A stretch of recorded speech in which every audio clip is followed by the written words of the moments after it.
everybody, welcome back to my channel. Today I'm going to show you how to crochet these really cute textured pumpkins. The free pattern for these pumpkins is available on my blog. The link is down in the description box. And the pattern does include 3 sizes, so the large, medium, and small. So the exact number of stitches and rows for each of these sizes are available in the pattern below, as well as exact yardages for each size and gauge. So let's get started. So what you'll need to make these pumpkins is worsted weight yarn. I am using Line Brand Heartland, but you can use any worsted weight yarn that you have on hand. The great thing about these pumpkins is that they are a great stash busting project, especially the smaller 2 sizes. So you can use any worsted weight yarn that you have in your stash. You'll also need a G 4.0 millimeter crochet hook, as well as some scissors, and I like to use a little stick to act as my little stem for the pumpkins. But you can cut up like a dowel that you can get at a craft store, or I've seen people use cinnamon sticks too, so really anything you would like to use as the stem, as well as a tapestry needle, some stuffing, and a glue gun.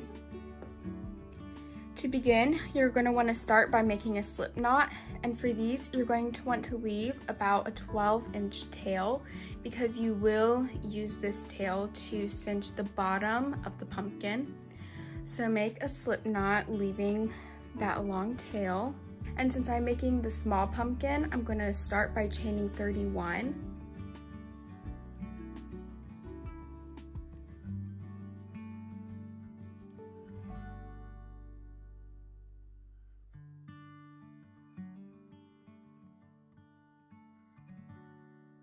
Okay, I have 31 chains, and again, you'll want to look into the pattern to see how many chains you need to chain for the other sizes, depending on which size of pumpkin you want to make. So now we need to make a loop, so bring that first chain around, and you want to be careful to not twist the chain, and in that first chain, work 1 single crochet.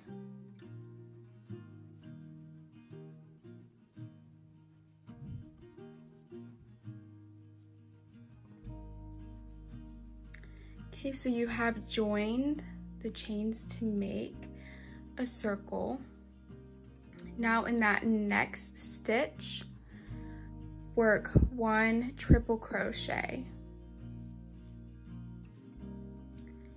And then in the next stitch, 1 single crochet, and you're going to want to continue altering between working 1 triple crochet into the stitch and then 1 single crochet into the next stitch until you've reached the end of the round. So I just finished row 1 and I worked 1 single crochet into that last stitch. And for this pattern, we are working in a continuous spiral. So that means that we're not going to be joining into that first stitch and then chaining 1 and then going around, joining, chaining 1 around. Instead, we're just going to keep going around in a spiral without joining. So that means for row 2, we're going to work directly into that single crochet, that very first single crochet.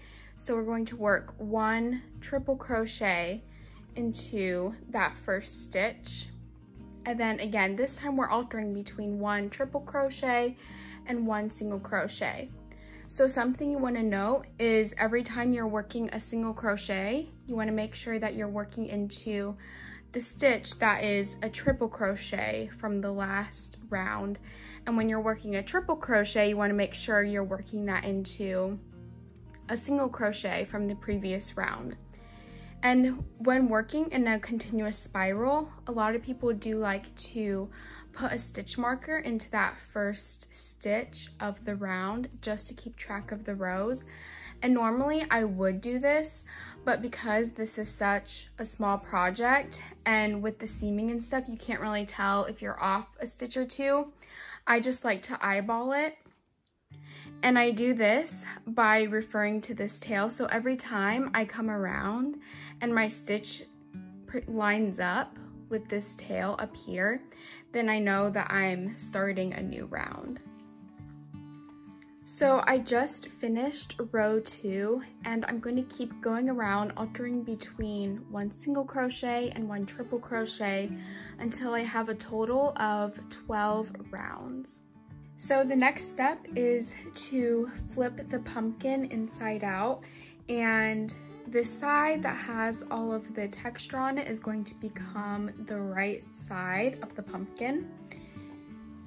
And then we're going to take the bottom, so the one that has the shorter tail, and we're going to thread our tapestry needle, and we're going to cinch the bottom closed. So what I like to do is weave in and out every other stitch. So I'm skipping a stitch every time I weave in and out like that, and then I like to pull it through and then pull it tight to cinch it.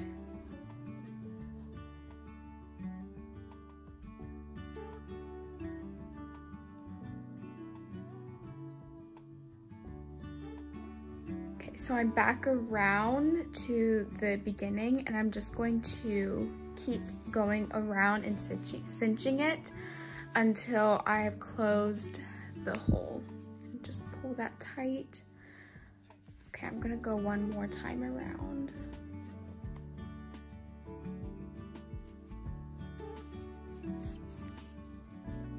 Okay, that's good. Now I'm going to take my stuffing and I'm going to stuff the pumpkin.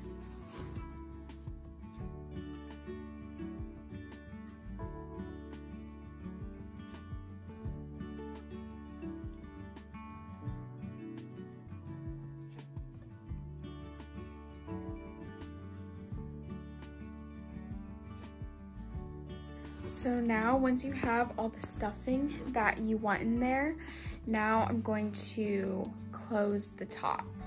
So for the top, I'm going to do the exact same thing. So I'm just going to weave in and out every other stitch and pull it tight.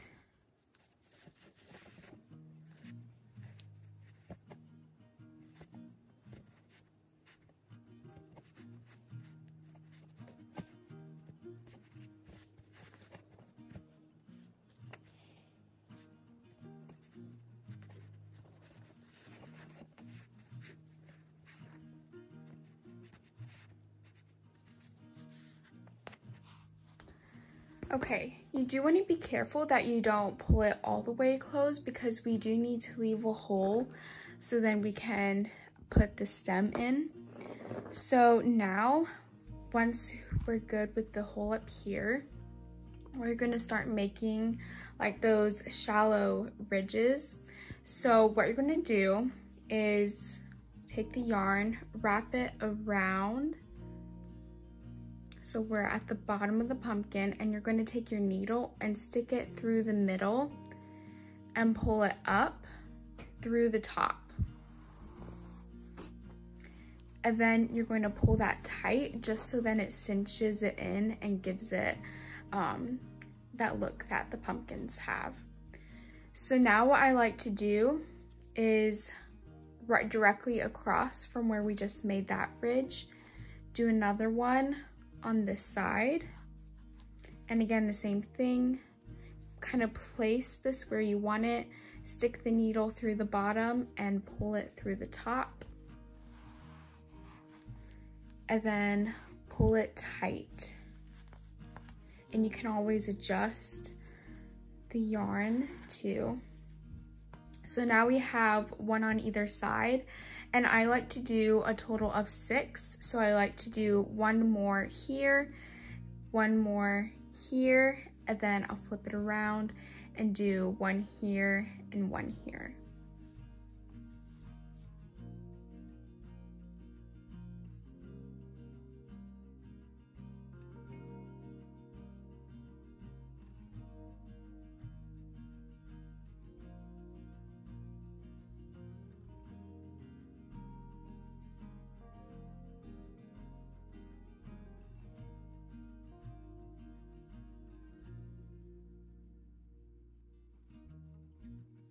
So I just finished making the ridges, and at this point I like to weave in the bottom string. So super easy, super simple to weave in the ends on this project. I just like to stick my needle into it and pull it up on the other side. And then I will trim that one. And I do like to get this one out of the way, but then I like to wait to weave this one in until I put the stem in. So to put the stem in, I'm going to take your hot gun, and I like to put the glue in the middle here. I know some people like to put the glue directly on here, but I like the idea of just putting a nice dollop of the glue in that hole. And then I'll stick my stem right in the middle, and then just let it set there for a few minutes to let the glue cool off and dry. And there you go. And then you can weave in this other end. I hope you enjoyed this tutorial. Again, the free pattern for all 3 sizes is available in the description box on my blog. I have a lot more free patterns and even more free pumpkin patterns available on my blog as well. And if you liked this video, please give it a thumbs up and subscribe for more crochet content and tutorials.